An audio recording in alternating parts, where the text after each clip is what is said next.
Ini teman-teman Gus Durian di tahun 2025 akhir kemarin ya, di haul yang ke-16 ya, Mas Haris ya.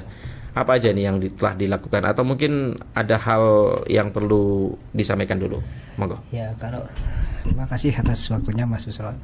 Di haul ke-16 Gus Dur ini teman-teman belum mengadakan, insya Allah nanti akan diadakan tanggal 19 Januari. Oh, masih bulan ini. Ya. Berarti dialog saya nggak telat ya? Ya. Kan kebetulan kemarin teman-teman juga ikut nimbrung di haul Gus Dur versinya Padepokan Seni Kiron. Kebetulan kami di Abah Kireng kemarin ya? Diajak ke sana untuk ya membantu ataupun ikut meramaikan, menyemarakkan di sana. Ya sebenarnya haul Gus Dur ini kan untuk apa ya, kita mengingat tidak hanya tentang sosok Gus Dur tapi juga perjuangan pemikiran beliau ini yang seperti yang Mas Joson bilang kosmopolitan banget sampai sekarang pun apa yang diutarakan beliau, apa yang ditulis beliau, apa yang telah dilakukan oleh beliau ini ya masih relevan sampai zaman sekarang. Dan ini juga berefleksi di awal tahun ini tahun 2020 ini. Kok ya meninggalnya pas Desember gitu ya? Jadi kayak kita itu udah kayak refleksi tahun lalu dan menjadi persiapan untuk di tahun baru 2026 begitu ya. Artinya pemikiran itu menjadi salah satu titik tolak untuk kita menapaki tahun baru. Mas Haris sepakat soal itu? Benar sekali.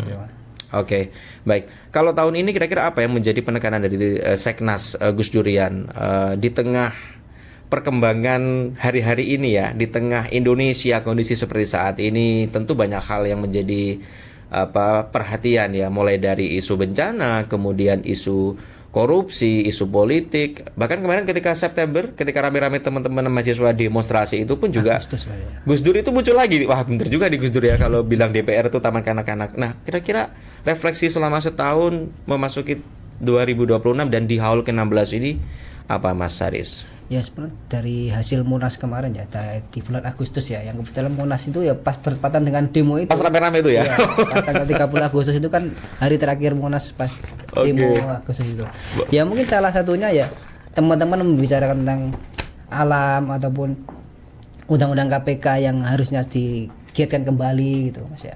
Banyak-banyak yang di tahun ini mungkin dilemahkan. Nah, teman-teman menuntut yang 17+8 itu agar segera direalisasikan, terutama ya reformasi Polri gitu ya.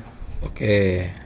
Ini sejalan ya ini dari teman-teman Seknas Gus Durian ya, apa yang menjadi perjuangan teman-teman di akar rumput lah, teman-teman pergerakan mahasiswa dan sebagainya. Ya, sebetulnya harus sejalan. Mungkin kalau di daerah kan permasalahannya di daerah ya tidak jauh beda lah dengan yang di nasional gitu.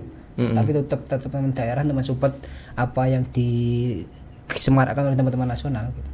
Oke, ini kan kalau kita sedikit kaleidoskop kan banyak peristiwa yang juga sedikit banyak ini sangat relevan dengan apa yang kemudian diperjuangkan Gus Dur ya selama ini. Isu korupsi, penegakan hukum, kemudian yang baru saja terjadi banjir bandang di Sumatera, kosmopolitanisme Gus Dur ya. Kira-kira apa yang harus menjadi titik tekan dari itu semua, Mas Haris? Ya tidak hanya cukup simpati terhadap lingkungan tapi juga harus empati. Kalau simpati kan kadang tidak mau merasakan. Kalau empati ya sudah pasti merasakan teman-teman yang dirasakan di Sumatera Barat ataupun di Aceh itu. Ya mungkin juga menjaga lingkungan penting. Salah satunya mungkin pergerakan yang saya harus contoh di teman-teman Seknas itu Amit Sewu Mas ya. Kalau di Seknas kan kalau kita beracara itu kadang tidak pakai ini misalnya kan jadi termasuk limbah kan ya. Biasanya teman-teman juga bawa tumbler sendiri. Ya walaupun kalau tumblernya hilang enggak sampai lapor instansi. Iya menarik. Nah, itu bentuk dari aksi nyata kepedulian lingkungan ya. Iya, ya Mas contoh kecil ya saja. Mungkin banyak contoh yang lain bisa dilihat di Iya. Gus Dur dan NU ini kan walaupun Gus Dur dan NU kan entitas yang berbeda tetapi kan punya kedekatan kultur ya. Nah, kalau berbicara lingkungan kan kemarin juga sempat rame tuh. Ada satu teman kita yang kemudian mengatakan ini perdebatan lingkungan, tapi ada yang mengatakan Wahabi lingkungan. Gus Dur melihat seperti itu. Dan kemudian akhir tahun terbukti lagi, wah, kayaknya Wahabi lingkungan itu tidak menuai konteksnya. Kalau teman-teman melihat seperti apa ini, Mas Haris? Ini di elit NU juga kemarin ya. Salah satu ya lah. Gus Ulil ya. Enggak apa-apa ya. Karena ini menjadi keberhatian kita semua ya kalau soal lingkungan ya. Tadi Mas Haris bilang empati bukannya simpati. Ya itu lagi ketika kepentingan, mungkin kepentingan pribadi ataupun kepentingan apa ya istilahnya ya, industrial sudah merasuki jiwanya, mungkin lingkungan ataupun orang lain jadi korban gitu Mas ya. Oke. Dan kayaknya itu jauh dari apa yang dinilaikan oleh Gus Dur ya. Benar sekali. Apalagi korporasi jauh lah ya. Kalau Gus Dur kan intinya pasang badan ya, dia mau berkorban harta, jiwa, tenaga ataupun bahkan keluarganya kan sering ditinggal ketika Gus Dur pelesiran kemana-mana dalam tanda kutip. Beliau pelesiran kan untuk membenahi apa yang di daerah itu dianggap tidak kurang benar gitu Mas ya. Ya mungkin orang-orang sekarang sibuk apa istilahnya ya, menggendutkan entah dompetnya ataupun perutnya gitu. Iya, iya.